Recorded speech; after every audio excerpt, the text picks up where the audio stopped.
Assalamualaikum warahmatullahi ta'ala wabarakatuh. Bismillah, alhamdulillah, wassalatu wassalamu ala rasulillah Sayyidina wa syafi'ina wa maulana Muhammad ibn Abdillah wa ala alihi wa sahbihi wa mawalah amma ba'da. Ayyuhal muhtaramun hadirin rahimakumullah. Pertama, kita bersyukur kepada Allah Subhanahu wa taala.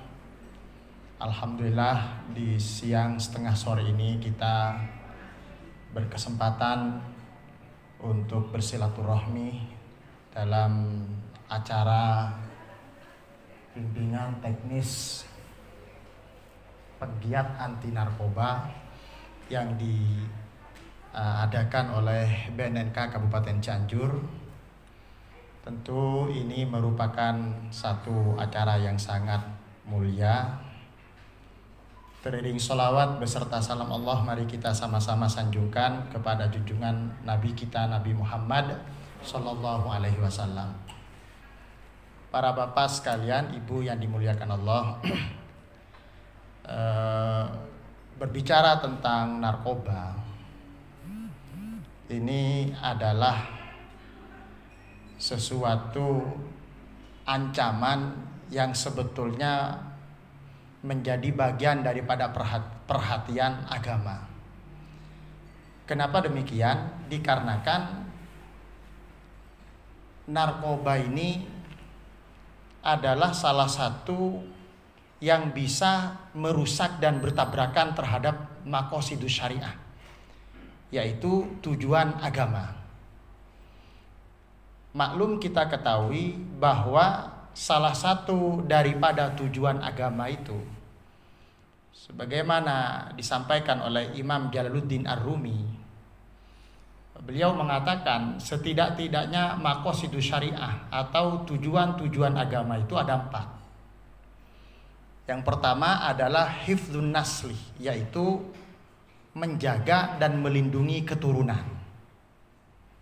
Sehingga kemudian karena hifdzun nasli inilah maka praktek-praktek perzinahan itu dilarang, karena itu akan mengancam terhadap keselamatan keturunan dari sisi nasab.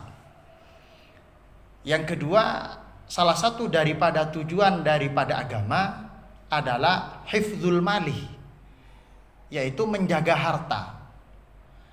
Dengan landasan harta ini harus dilindungi dan harus tepat pemiliknya, maka pencurian dilarang dalam agama. Dan yang ketiga, salah satunya adalah hifdzul aqli, yaitu menjaga akal, melindungi akal pikiran, karena akal ini merupakan aset yang menjadi poin terpenting daripada kehidupan manusia. Bagaimana seorang ulama bernama Syekh Ibrahim bin Ismail dalam kitab Ta'limul Muta'allim, ketika beliau mengawali karya kitab yang monumental itu dengan mengatakan, wa faddalallahu bani adama bil ilmi wal aqli. Allah Subhanahu wa taala memuliakan manusia itu dengan 2 unsur. Yang pertama adalah ilmu, yang kedua adalah akal. Itu yang membedakan antara manusia dengan makhluk yang lain. Ilmu dan akal ini adalah poin yang membedakan antara kita manusia dengan makhluk-makhluk yang lain. Tetapi sejatinya ilmu ini juga menjadi bagian daripada ruang lingkupnya akal. Nah, salah satu daripada maqasidus syariah, tujuan daripada agama Islam adalah melindungi akal pikiran manusia itu. Nah, bagaimana kalau seumpama akal pikiran ini kemudian menjadi hancur, menjadi rusak? Tentu ini adalah sesuatu yang bertabrakan dengan agama. Oleh karena itu, tidak perlu ditanyakan bagaimana pandangan agama terhadap narkoba, tentu saja haram. Hadirin yang dimuliakan oleh Allah Subhanahu wa taala. Narkoba ini sebetulnya adalah perkara baru yang dikiaskan oleh para ulama dengan kasus Homer. Kenapa dikiaskan? Karena memiliki kesamaan ilat. Di dalam kaidah fikih itu disebutkan al-hukmu yaduru bi'illatih wujudan au adaman. Jadi hukum suatu perkara itu berjalan sebagaimana ilatnya. Wujudan au adaman, ada ataupun tidak.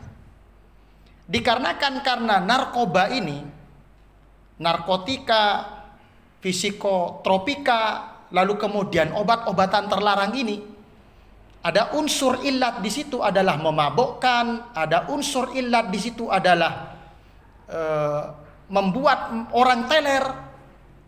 Maka inilah kemudian yang menjadi landasan bahwa narkoba ini adalah haram. Nah, berbicara tentang narkoba ini adalah modifikasi, ya, modifikasi daripada Homer, yang mana di dalam Al-Quran itu ketika berbicara Homer, maka itu sudah jelas disampaikan di dalam surat Al-Maidah, disampaikan di dalam surat Al-Baqarah. Tapi sebelum kita sampaikan ayat-ayat ini, pertama kita akan sodorkan dulu sebetulnya Homer itu adalah peristiwa munculnya dari kapan sih Homer ini gitu. Kenapa kita tiba-tiba mengenal Homer itu adalah sesuatu yang haram? Homer itu sesuatu yang dilarang. Maka ada riwayat yang menyampaikan bahwa Homer itu sebetulnya muncul dari zaman Nabi Nuh. Dari zaman Nabi Nuh alaihissalam, maka Homer itu muncul. Di saat itu Nabi Nuh bercocok tanam anggur. Nabi Nuh kemudian menunggu masa-masa di mana anggur ini matang, di masa anggur ini menjadi hijau. Tetapi apa yang diharapkan Nabi Nuh, ternyata anggur ini nggak hijau-hijau, nggak matang-matang, sehingga kemudian datanglah iblis kepada Nabi Nuh, kemudian membujuk kepada Nabi Nuh. Kata iblis, berikan saya kesempatan, andaikan kau berikan kesempatan maka ini anggur ini akan kami matangkan, akan kami hijaukan, kata iblis. Sampai pada akhirnya kemudian oleh Nabi Nuh diberikan kepada iblis bagaimana cara mematangkan terhadap anggur ini. Nah, dalam riwayat ini disebutkan bahwa ternyata iblis ini kemudian menyirami anggur ini dengan menggunakan darah serigala, dengan menggunakan darah hewan-hewan buas seperti ular dan segala macamnya. Sehingga kata ulama, kecenderungan orang yang mabuk disebabkan Homer, maka perilakunya persis seperti serigala dan kecenderungannya persis seperti binatang-binatang yang tidak punya pikiran.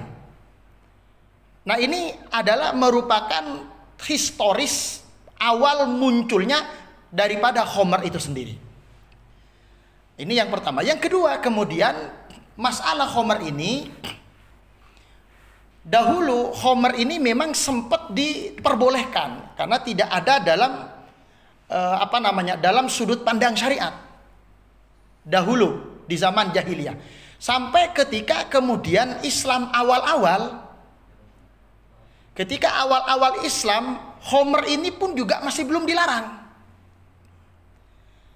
Sampai kemudian di dalam surat Al-Baqarah itu disebutkan ayat 219, Allah berfirman, yas'alunaka 'anil khamri wal maisir qul fihima itsmun kabir. Muhammad, nanti para sahabat itu akan bertanya kepadamu tentang Homer. Bagaimana tentang hukumnya Homer? Karena memang awal-awal Islam itu muncul, syariat itu ada, Homer itu memang belum dilarang.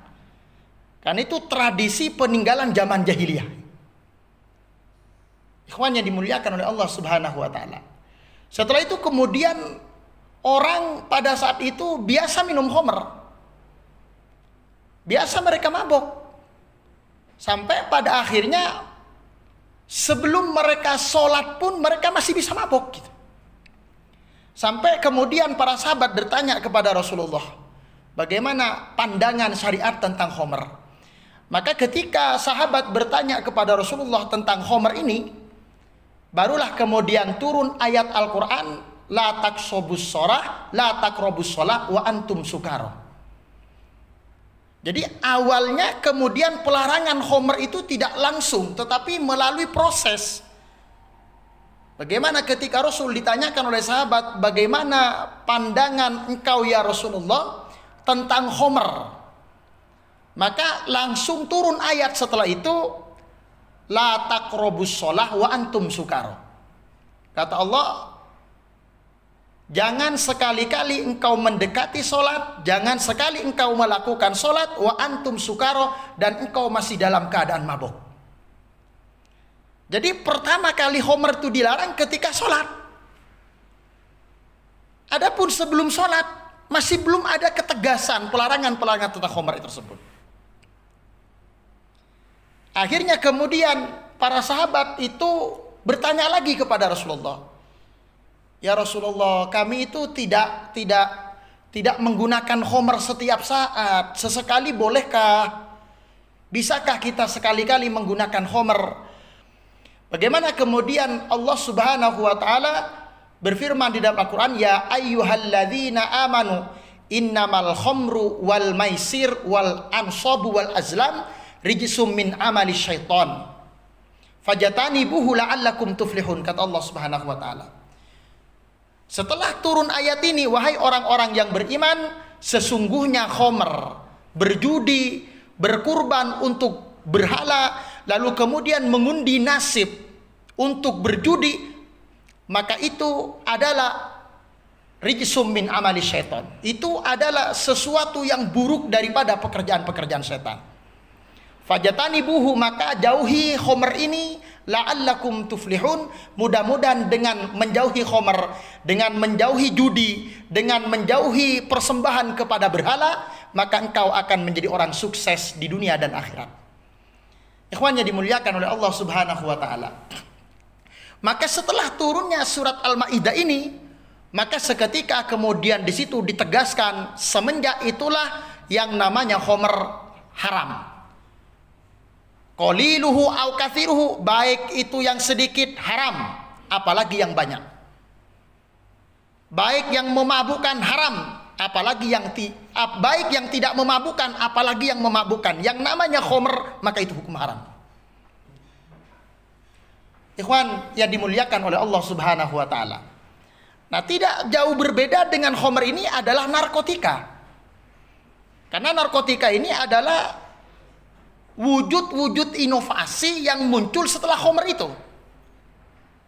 Adapun ilatnya sama, prinsipnya sama, artinya sesuatu yang membuat akal menjadi hilang, dan itu bertentangan dengan maqasidus syariah itu sendiri. Nah, kemudian apakah ada hadis-hadis Rasulullah Shallallahu Alaihi Wasallam yang secara tegas menyebutkan bahwa khamr atau yang memabukkan itu haram? Jelas, kata Rasul Shallallahu Alaihi Wasallam, kullu muskirin haram walau kana qalilan. Setiap sesuatu yang memabukkan maka itu hukumnya haram, walaupun itu sedikit. Nah, ikhwan yang dimuliakan Allah Subhanahu wa taala, ini adalah sudut pandang bagaimana cikal bakal khamr itu kemudian dilarang oleh Allah Subhanahu wa taala. Terus kemudian kenapa khamr itu dilarang? Mengapa khamr itu dilarang?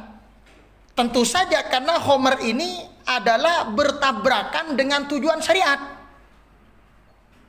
Sebagaimana tadi disampaikan oleh Hadratus Syekh Ibrahim bin Ismail, bahwa yang membedakan manusia berbeda dengan makhluk yang lain itu adalah letaknya pada akal.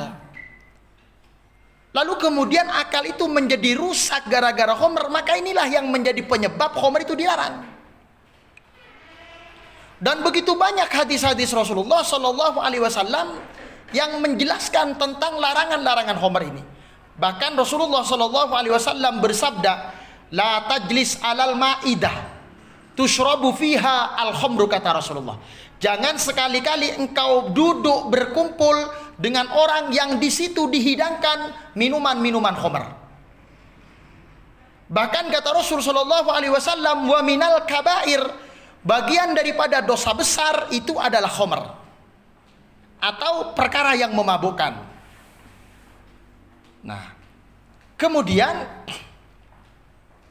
selanjutnya khamr ini merupakan asal dari segala cikal bakal keburukan. Makanya ketika Imam Al-Faqih Abu Lais, ketika beliau berkata, inna fihi asyra khisalin, jangan engkau dekat dengan orang yang suka mabok. Kenapa? Karena orang yang mabok itu, kata beliau,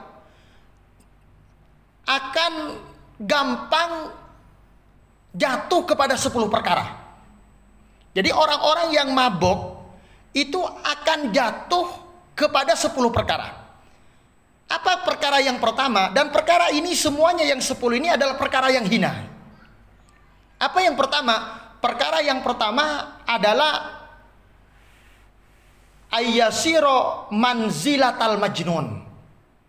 Jadi orang yang minum khamr, maka dengan sendirinya akan memposisikan dia sebagaimana orang-orang yang gila. Loh, orang gila juga, walaupun dia gila, nggak sempoyongan. Tapi kalau orang mabok, akalnya hilang, maka dia sempoyongan, maka lebih gila daripada orang gila ini. Jadi kalau orang itu mabok, maka di samping akalnya hilang, keseimbangannya pun juga hilang, sehingga sempoyongan. Sehingga orang yang mabok ini bisa jadi ledekan anak kecil. Orang yang mabok ini bisa jadi bahan ketawaan anak kecil. Kenapa? Yang gila aja nggak sempoyongan, tapi yang mabok bisa jadi gila dan sempoyongan. Maka kata Imam Al-Faqih Abu Lais, beliau mengatakan, iyyaka syurbal khamr, hati-hati dengan orang yang meminum khamr. Kenapa? Karena dengan meminum khamr akan rentan jatuh kepada 10 perkara yang jelek. Yang pertama, ketika dia mabok, maka dia menjadikan dirinya sendiri seperti orang gila, bahkan lebih gila daripada orang gila. Ini yang pertama. Yang kedua, apa yang akan terjadi kalau orang itu kemudian dia mabok? Maka yang kedua, mabok itu akan menyebabkan mudhibatun anil akli wal malih. Jadi mabok itu akan menyebabkan hilang akal dan hilang harta. Orang kalau mabok akalnya sudah tidak normal dan hartanya pun juga habis. Kenapa? Karena orang mabok itu seketika dia mabok, lalu kemudian tidak menjadi puas, malah semakin mabok semakin nambah, semakin mabok semakin nambah.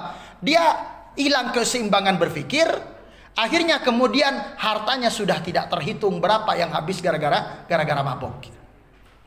Jadi mabok itu sangat berbahaya. Dan itu banyak sudah kejadian-kejadian seperti itu. Orang yang tadinya sukses, orang yang tadinya dia berhasil dalam satu jabatan tertentu, atau dia berhasil dalam karir tertentu, lalu seketika menjadi hancur. Gara-gara apa? Gara-gara narkoba, gara-gara mabok, gara-gara teler dan segala macamnya. Mengapa demikian? Karena ini ancaman. Yang pertama, ancamannya orang yang mabok. Kata Imam Faqih Abu Lais, beliau mengatakan mabok itu akan menghilangkan pikiran. Yang kedua, mabok itu bisa menghilangkan harta. Lalu kalau seumpama mabok itu bisa menghilangkan harta, di mana letak keberhasilannya? Di mana letak nikmatnya? Ikhwan yang dimuliakan oleh Allah Subhanahu wa taala. Terus yang ketiga, kenapa kita mesti hati-hati dengan mabok? Kenapa kita mesti hati-hati dengan khamr? Kenapa mesti kita hati-hati dengan narkoba? Yang ketiga, kata Imam Abu Lais mengatakan, karena orang yang mabok, dia akan lupa ingat Allah. Dan lupa terhadap sholat. Ini yang paling sentral dalam kehidupan kita. Kalau orang sudah lupa kepada Tuhan, lalu lupa mestinya dia beribadah kepada Tuhan, kepada Allah, maka hilanglah jati dirinya dia. Dan itu salah satu daripada akibat orang mabok. Jadi kalau orang itu mabok, kata beliau, salah satunya adalah dia bisa lupa kepada Allah. Yang kedua, dia bisa lupa melakukan ibadah sholat. Bagaimana mau melaksanakan sholat orang mabok kan gitu? Gak ada kan Pak ya? Ceritanya orang mabok dari sholat gak ada gitu. Justru mabok itu adalah penyebab hilangnya kesadaran terhadap Allah dan hilangnya ingatnya dia terhadap waktunya sholat. Terus kemudian apalagi bahaya yang muncul daripada kalau kita mengkonsumsi khamr atau mengkonsumsi narkoba, maka selanjutnya adalah narkoba itu akan menyebabkan yurisu alaihi zina, akan menyebabkan dia jatuh ke dalam perbuatan zina. Dan ini adalah perbuatan yang dilarang oleh Allah Subhanahu wa taala. Berbuat zina itu adalah dilarang oleh Allah. Tapi kalau orang sedang dalam keadaan mabuk, ketika akalnya sudah tidak terkontrol, maka semua bisa terjadi dan zina pun bisa dilakukan. Apakah dia laki-laki, apakah dia perempuan, ketika dalam kondisi mabuk, maka potensi untuk melakukan zina akan terjadi. Kenapa demikian? Sebab salah satu daripada bahaya khamr, bahaya narkoba adalah merangsang orang untuk melakukan perbuatan zina. Yang selanjutnya, kenapa kita harus menjauhi khamr?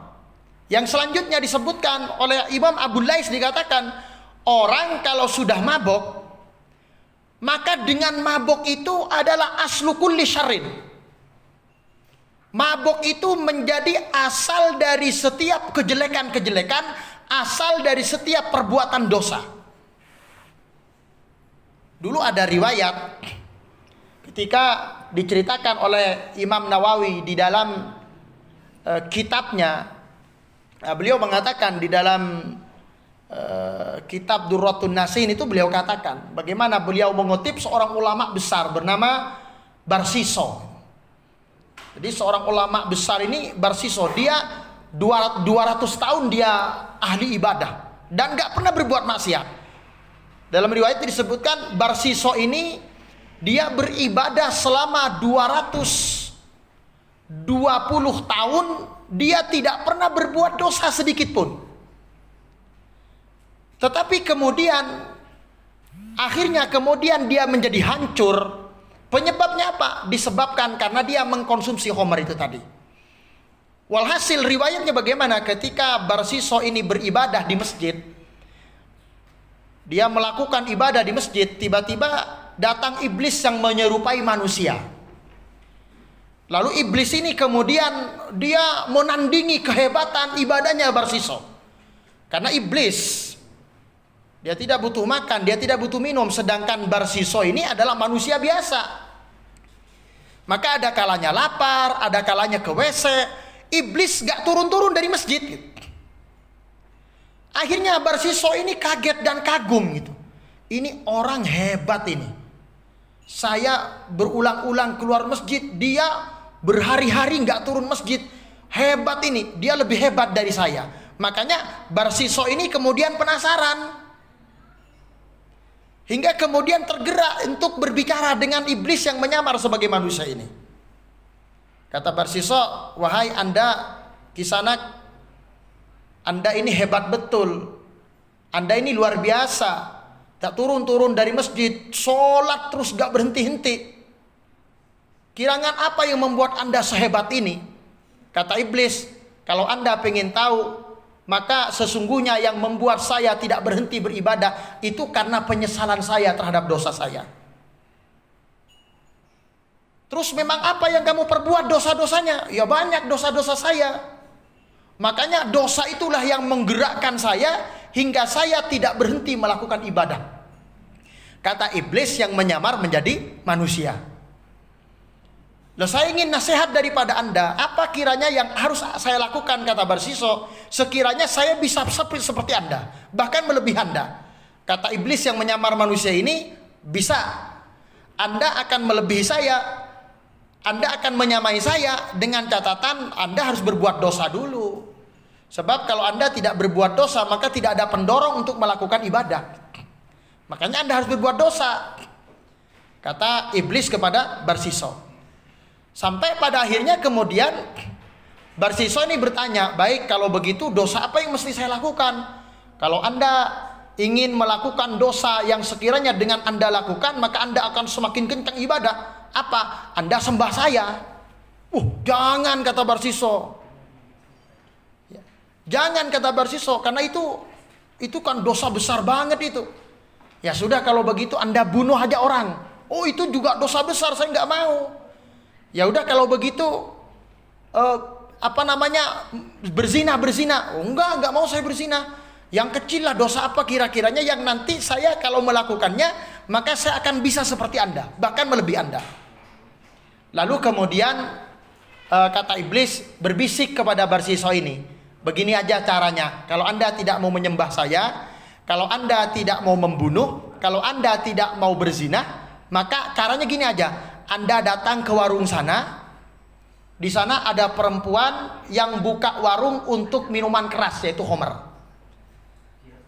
Karena kalau Anda minum, maka Anda tidak mencelakai siapapun.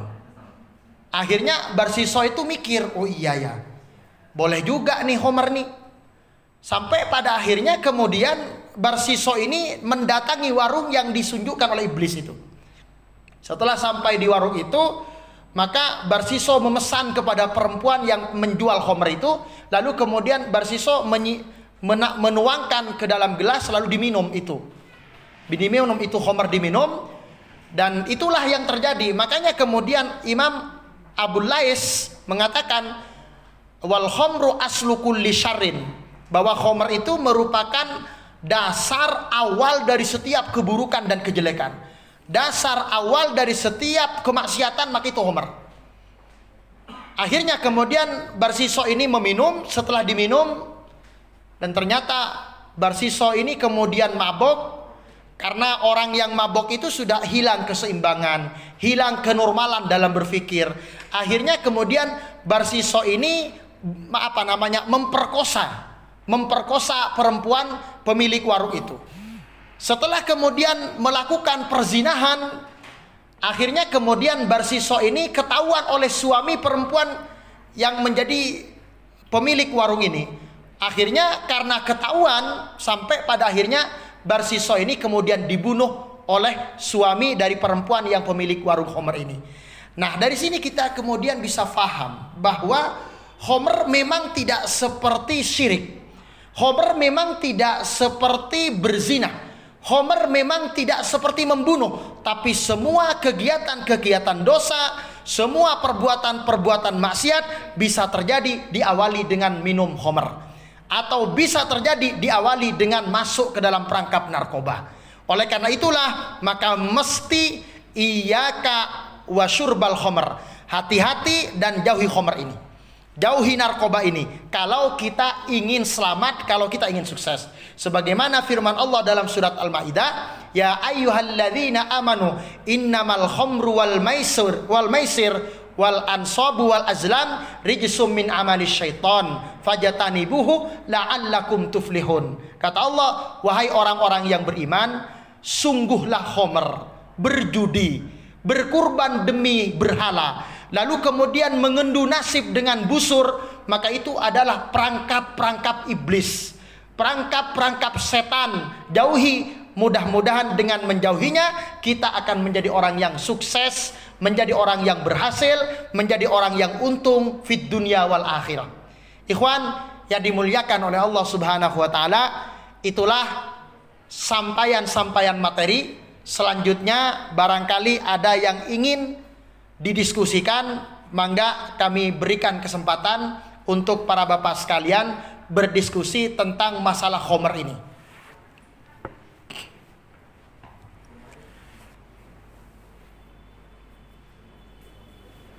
Silakan, Pak.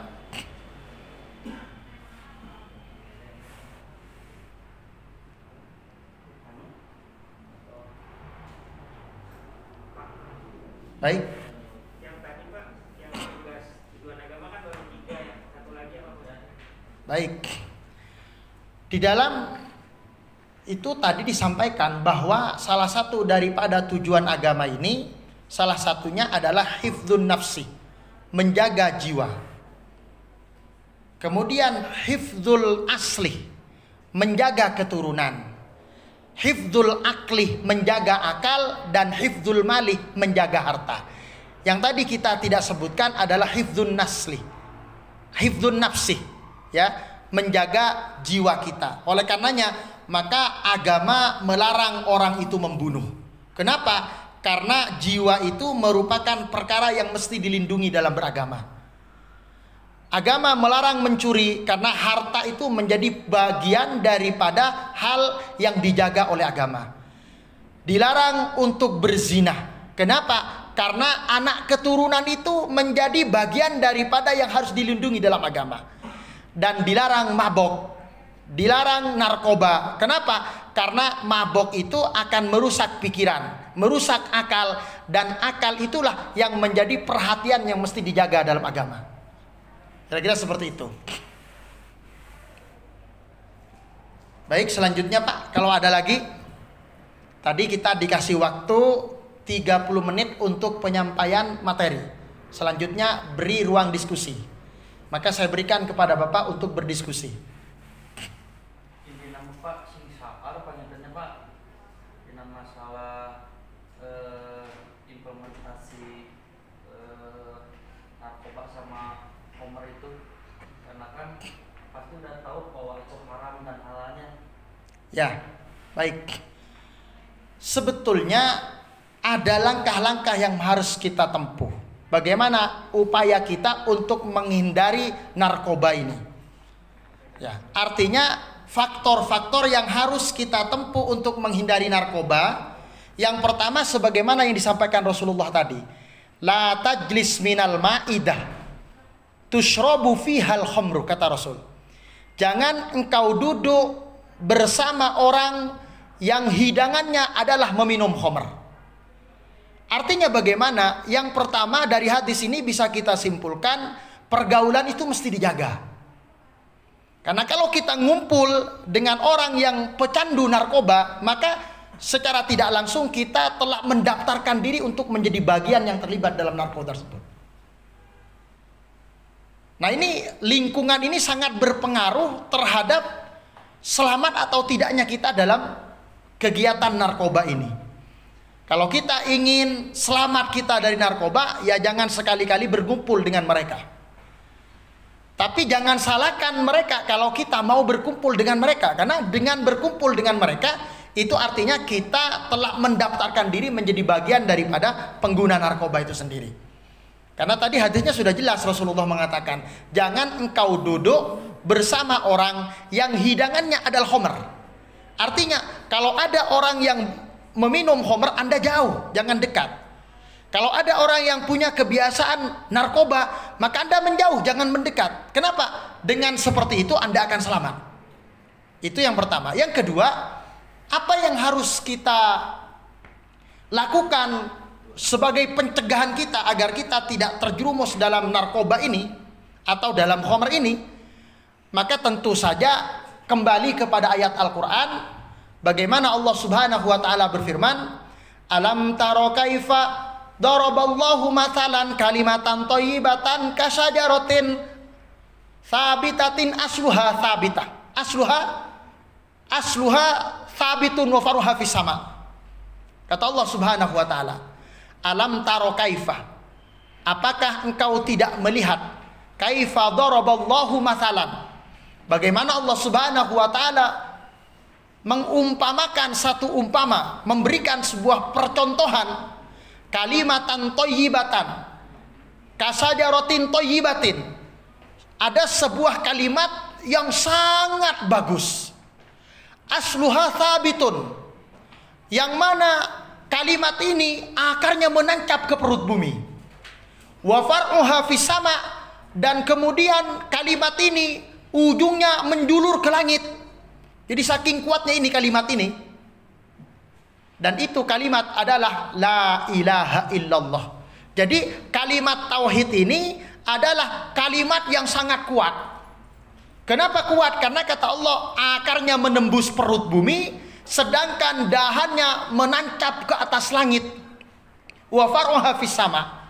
Jadi kalau seumpama ada pohon yang besar, kuat, kira-kira akarnya menembus perut bumi, lalu kemudian dahan dan ranting-rantingnya menjulur ke langit. Ada kereta nabrak pohon ini, yang hancur apa? Keretanya yang hancur. Pesawat nabrak pohon ini, yang hancur apa? Ya pesawatnya yang hancur. Kenapa? Karena pohon ini terlalu kuat.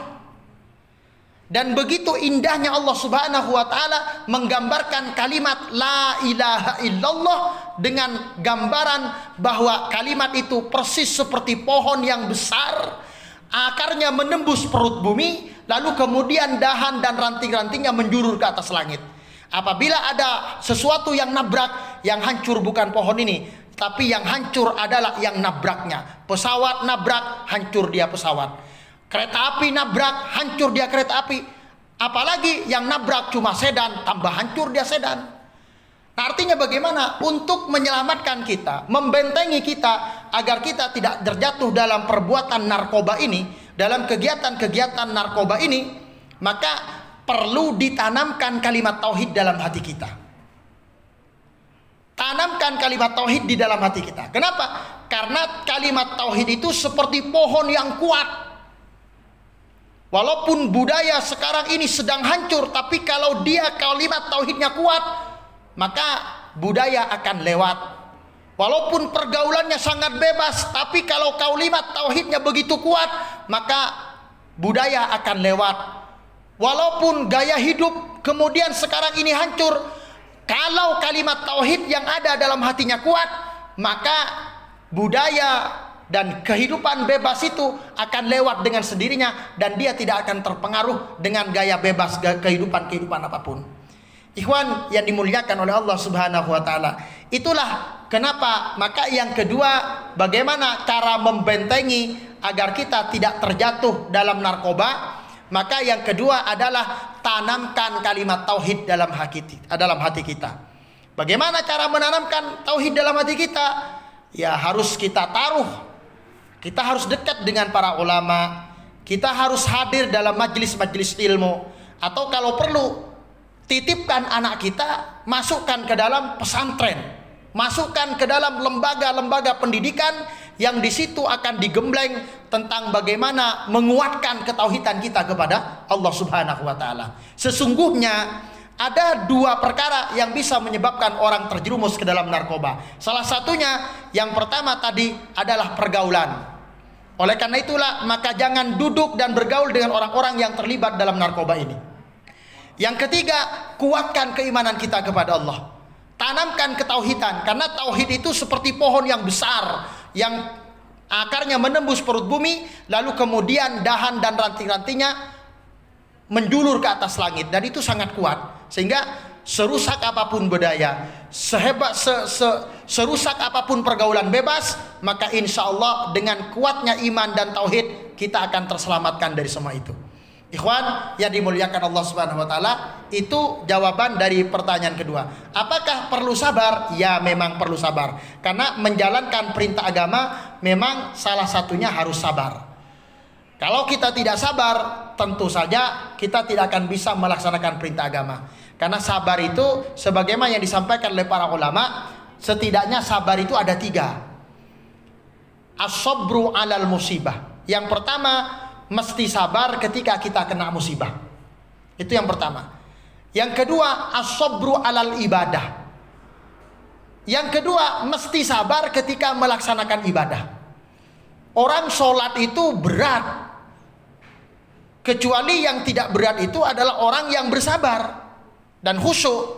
Wa innaha lakabiratun illa 'alal khashiin, kata Al-Qur'an. Sesungguhnya sholat itu sangatlah berat, illa 'alal khashiin, kecuali bagi orang-orang khusyuk. Dan orang-orang khusyuk itu artinya orang-orang yang sabar. Nah, jadi untuk melakukan ibadah, maka syarat yang selanjutnya mesti harus sabar. Sabar itu tidak mesti harus ketika kita terkena musibah, tapi ketika kita melakukan ibadah itu pun juga harus sabar. Dan yang ketiga, as-sabru 'alal maksiat, yaitu sabar dina melaksanakan atau menghindari maksiat. Narkoba maksiat, menjauhinya ibadah. Oleh karena itu, maka persis yang disampaikan oleh Pak dosen tadi, bahwa kita untuk terselamat daripada narkoba, salah satu kuncinya harus sabar dan sadar. Kira-kira seperti itu.